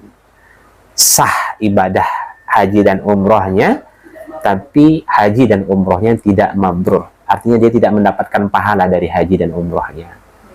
Maka nasihat para ulama sebelum keberangkatan itu, kalau Bunda ingin safar, baik itu khususnya haji dan umroh, usahakan benar-benar semua harta itu bersumber dari harta halal. Jelas. Oke. Bagaimana seseorang yang sudah melaksanakan hal yang demikian, kemudian dia saat ini bertaubat, maka dia wajib, kalau ingin dia haji dan umrohnya yang dahulu itu sah, maka dia wajib bertaubat. Harta-harta haram yang dulu dia pakai itu dia kembalikan lagi. Kemana? Ke badan sosial. seperti masjid, panti asuhan, pesantren dan lain-lainnya. Itulah beratnya kalau kita memakan harta riba. Taubatnya susah. Baik Bunda, karena pengaruhnya pada ibadah kita kan. Dia. Jadi tapi orang sekarang tidak memandang itu. Dengan harta korupsi dia berangkat haji dan umroh, dengan menipu orang dia berangkat haji dan umroh, dengan jual beli haram seperti jual beli khamar, judol, ya kan, jual beli alat musik dan lain-lainnya. Itu kan harta haram. Itu dia pakai untuk melaksanakan haji dan umroh. Itu kan masuk bagian dari harta haram. Nah, jadi benar-benar. Dan apa namanya? Alhamdulillah kalau haji itu kan orang yang sudah haji kan sudah umroh. Tidak ada lagi. Tidak ada lagi. Karena kan sebagian ulama mengatakan haji itu wajib.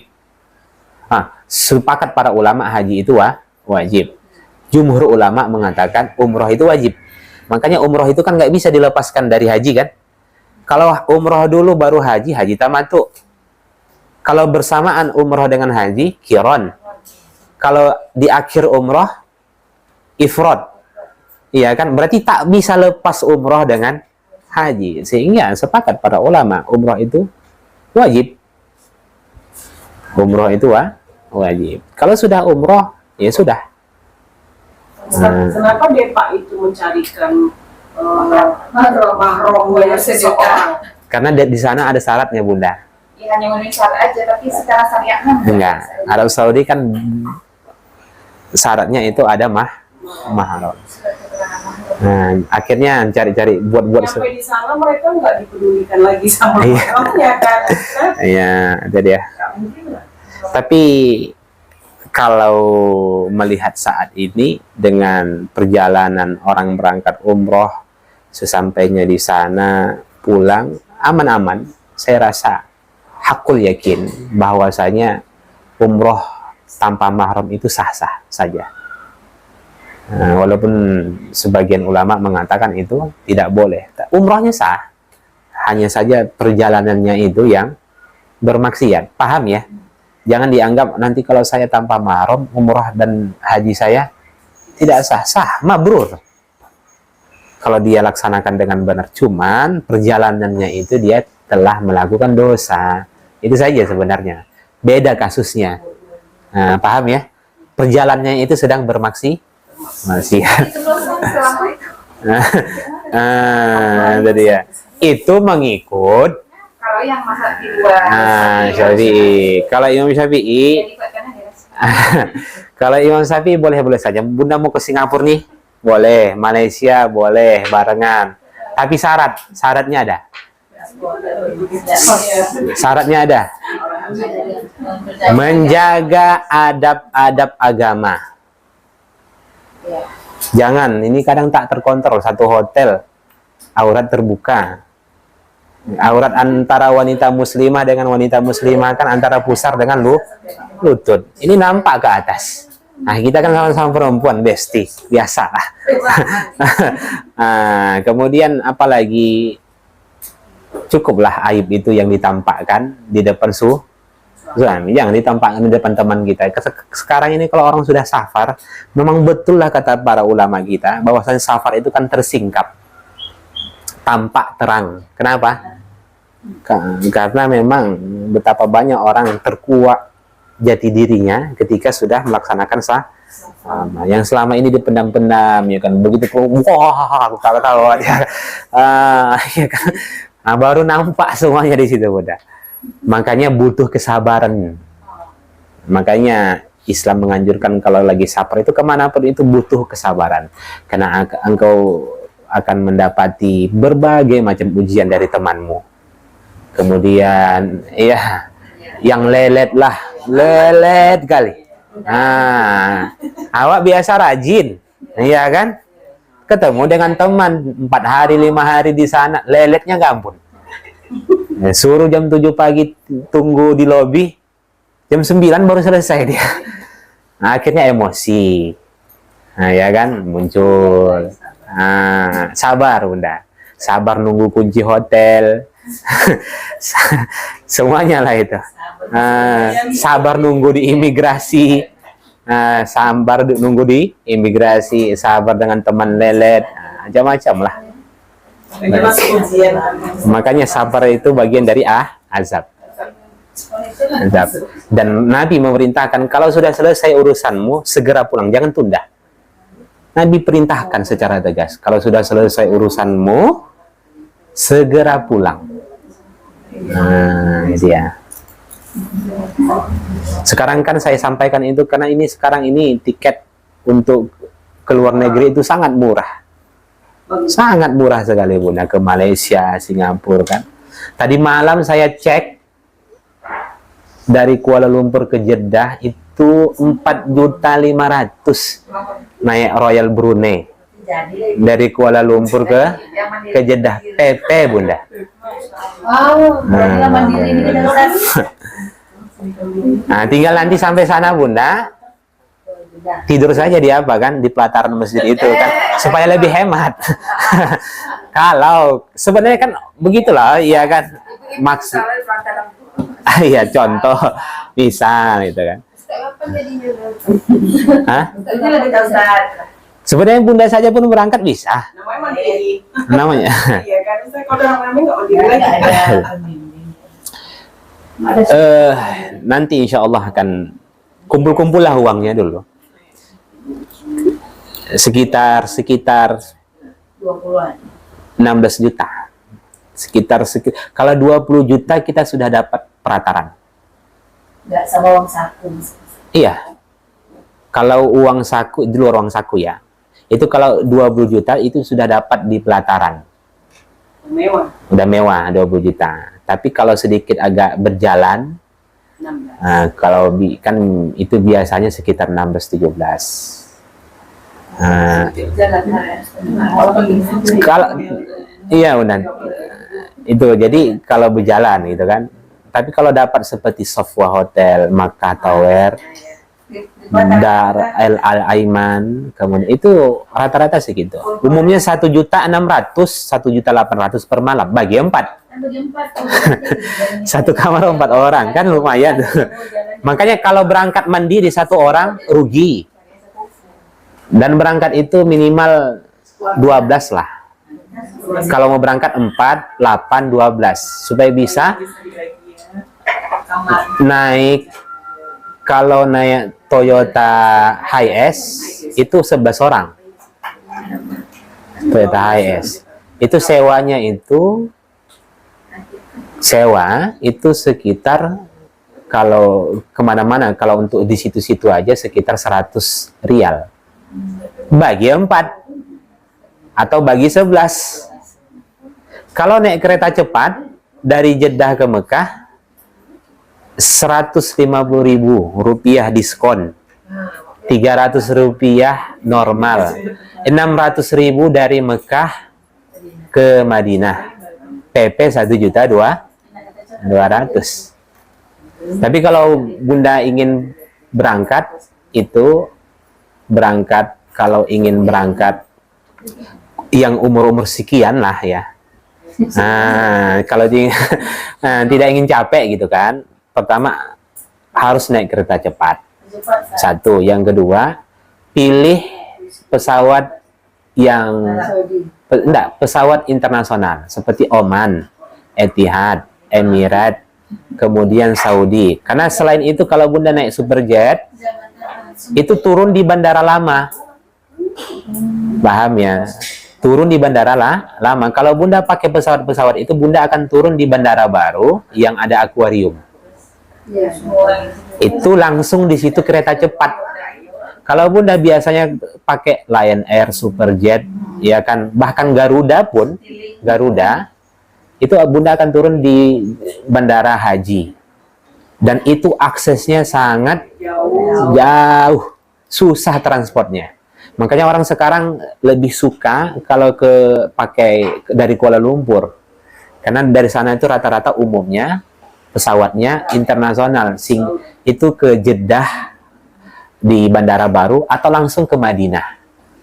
Tapi saya menyarankan kepada Bunda kalau ingin berangkat langsung ke Mekah saja. Jangan ke Madinah, karena nanti banyak orang yang di Madinah sudah drop duluan gitu kan, akhirnya nggak bisa umroh. Maka lebih baik, apalagi bagi perempuan ini nggak susah, mikotnya di pesawat, ya kan. Kalau laki-laki yang memang agak ribet, tapi kan sebenarnya laki-laki itu sudah bisa pakai ihram sejak dari Indonesia. Kesalahan orang sekarang itu ihramnya di Jeddah. Iya. Dan itu dia boleh dia ihram di Jeddah, tapi dia harus bayar fidyah. Bayar fidyah. Oke. Di Malaysia jadi bisa ya, Ustaz? Ah? Cek tiket di aplikasi apa, Ustaz? Cek tiketnya kalau ndak trip, Sky Scanner. Nah, dua itu biasanya kan, dan itu yang populer kan untuk orang travel biasanya. Travel itu Bunda, mutawib di sana 1 hari 250 rial. Oke, berapa tuh? 1 juta lebih. Oke. Kemudian kereta api cepat, kereta cepat travel itu mereka 1,5. Nah, harusnya 600 sudah. Kemudian setelah itu mereka minta keuntungan lagi. Keuntungan travel lagi. Kemudian untuk memberangkatkan satu mutawif dari tanah air. Kemudian ya tentu apalagi bus di sana Bunda gratis. Sekarang gratis. Bukan dari dulu bus itu gratis. Bus yang Bunda berangkat dari sana, dari Jeddah ke Mekah, ya kan, itu bus khusus itu gratis, tapi harus ada ikram, dan itu yang memiliki orang travel. Sebenarnya itu gratis. Kalau mandiri tidak bisa gratis, sehingga butuh sewa mobil. Jadi dari situlah untung-untung travel itu, dipungut, dapatlah satu orang itu sekian juta. Makanya membludak satu orang itu sampai 30 juta. Harusnya 30 juta itu Bunda bisa 12 malam di Mekah, 6 malam di Madinah, di pelataran. 3 kali makan sehari, naik kereta cepat semuanya, gitu kan. Nah, jelas.